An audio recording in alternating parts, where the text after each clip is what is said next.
नाजरीन अस्सलाम वालेकुम, मैं हूं हाफिज एहसानी इलाही और मेरे साथ हैं मोहम्मद अरशद अली के सब सोशल मीडिया एक्टिविस्ट। आज मैं अरशद भाई से जानता हूं क्या जो शाहजेब खानजादा ने खबर मानिका का इंटरव्यू किया है, क्या वो इंटरव्यू करना चाहिए था? क्या किसी की निजी ज़िंदगी में मुदाखलत करना ठीक है?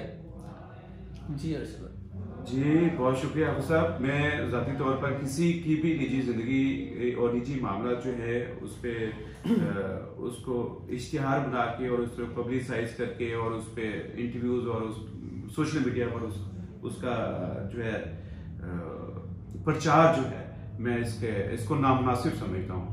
लेकिन शाहजेब खानजादा साहब ने जो इंटरव्यू किया है वो 55 मिनट का इंटरव्यू है जो बगैर किसी ब्रेक के है। तो मैं ये समझता हूँ कि वो बड़ा बैलेंस्ड इंटरव्यू, वो बड़ा मुनासिब इंटरव्यू है। और शाहजेब खानजादा साहब अगर आप उसको फॉलो करते हैं, उसको सुनते हैं तो आपको अंदाज़ा होगा कि वो जो है किसी की भी पर्सनल लाइफ में उस तरह से नहीं घुसते और एक बैलेंस इंटरव्यूज करते हैं। उसमें बहुत सारे और कंट्रोवर्शियल मामला भी थे, बहुत सारे केसेस थे, बहुत सारे इल्जाम थे जिस पे खबर मानिका साहब जो हैं वो खामोश रहे हैं और उन सब का भी तस्करा और सवाल किए गए हैं और सब सवाल किए गए हैं खबर मानिका साहब से। कोई ऐसा नहीं है कि खबर मानिका साहब को आपने इंटरव्यू में बिठा के उसको हीरो बना दिया और खान साहब के बारे में जो आपने मेरा एक सवाल है, बहुत प्यारा सवाल है।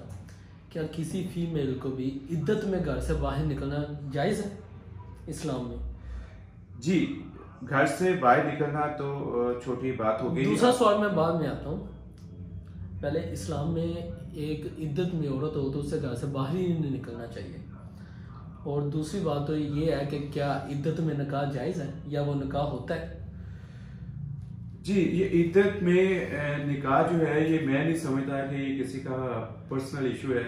इसका एक केस है जो अदालत में चल रहा है, उसके मुताल्लिक मुतअद्दिद गवाहियाँ जो हैं वो भी आ चुकी हैं, जिसमें ओन चौधरी साहब हैं, उनका बयान ऑन रिकॉर्ड है। फिर मुफ्ती सईद साहब जिन्होंने जो निकाह ख्वान थे उन्होंने वो निकाह पढ़ाया और उनका जो अदालत में जाके भी उन्होंने अपना बयान दिया है कि उन्होंने मुझे पता नहीं था, मुझे उन्होंने बताया नहीं था और उन्होंने कहा था कि इद्दत कंप्लीट हो गई है और फिर उन्होंने निकाह पढ़ाया और बाद में जब मुफ्ती साहब को पता चला कि ये निकाह जो है इद्दत में हुआ है तो फिर मुफ्ती साहब ने उनको बताया कि ये निकाह फासिक है और ये जायज़ नहीं है, तो ये निकाह दोबारा पढ़ाना पड़ेगा। तो इस निकाह को दोबारा पढ़ाया गया। अभी कल के इंटरव्यू से ये डेट्स जो हैं वो भी क्लियर होती हैं कि खबर मानिका साहब ने इंटरव्यू में ये बात जो है बताया है कि उन्होंने 14 नवंबर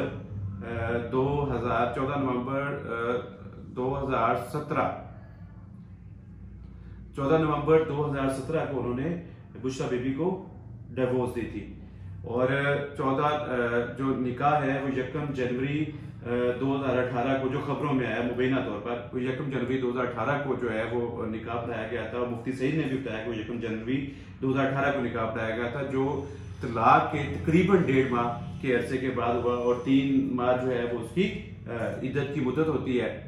उसके बाद जो मुफ्ती सईद साहब ने उसका जो दूसरा निकाह पढ़ाया है वो 14 फरवरी को उसके 3 माह पूरे होते थे और 18 फरवरी को मुफ्ती साहब ने उसका वो दूसरा निकाह जो है वो भी पढ़ाया गया। अच्छा, इसमें कोई गलती नहीं हुई, कोई मिसअंडरस्टैंडिंग नहीं हुई। कल के इंटरव्यू में एक और बात भी खबर मानिका साहब ने बताई कि जब खबर मानिका साहब तलाक दे चुके थे और इन्होंने 1 जनवरी को निकाह करना था या एक आधा दिन पीछे या बाद में, फरा गोगी साहबा ने खबर मानिका साहब से रब्ता किया जो उनसे रब्ता बिल्कुल नहीं था। उन्होंने सिर्फ इसलिए रब्ता किया कि आप जो निकाह की जो तलाक की जो डेट है 14 नवंबर उसको पीछे करना है, उसको पीछे लेके जाना है ताकि चेंज करना है ताकि वो इद्दत की मुद्दत जो है वो पूरी की जा सके और निकाह जो है वो 1 जनवरी को ही होगा, क्योंकि अगर 1 जनवरी को होगा तो फिर खान साहब प्राइम मिनिस्टर जो मुबीना तौर पर कि वो 1 जनवरी को निकाह होगा तो इस तरह से वो प्राइम मिनिस्टर बन सकेंगे। तो इस तरह की ये बातें हैं और ये मेरे ख्याल में ये कोर्ट में केस है और ये आप इसको ये नहीं कह सकते ये किसी का निजी मामला है। कोर्ट में इस पे केस चल रहा है, इस पे गवाहियां हो रही हैं और ये जो है एक शरीयत का मसला है, एक मजहबी मसला और फिर और जिस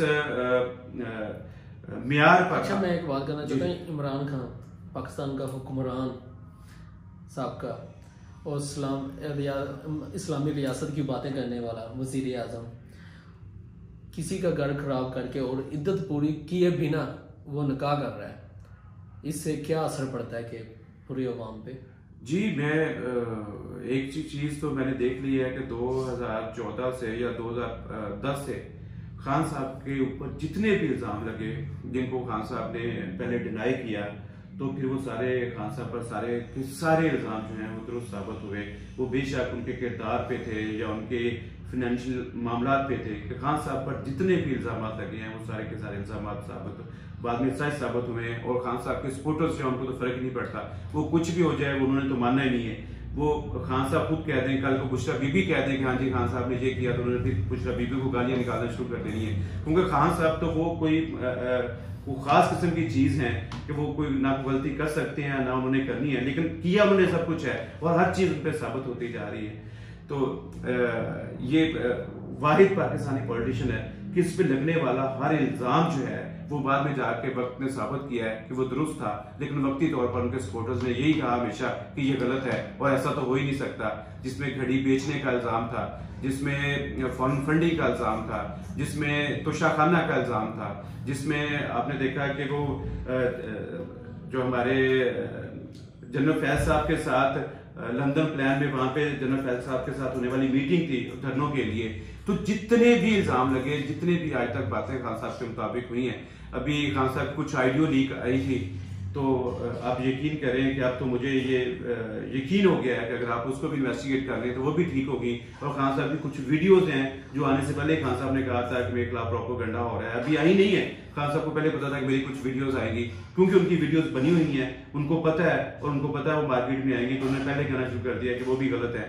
तो अब आप खान साहब के बारे में कोई भी खबर आए तो अब वो झूठी भी होता लगता है कि वो सच है। थैंक यू, अल्लाह हाफिज़ अरशद भाई। इंशाल्लाह मिलते हैं दोबारा एक नई वीडियो के साथ। जी बहुत शुक्रिया जी आप सब।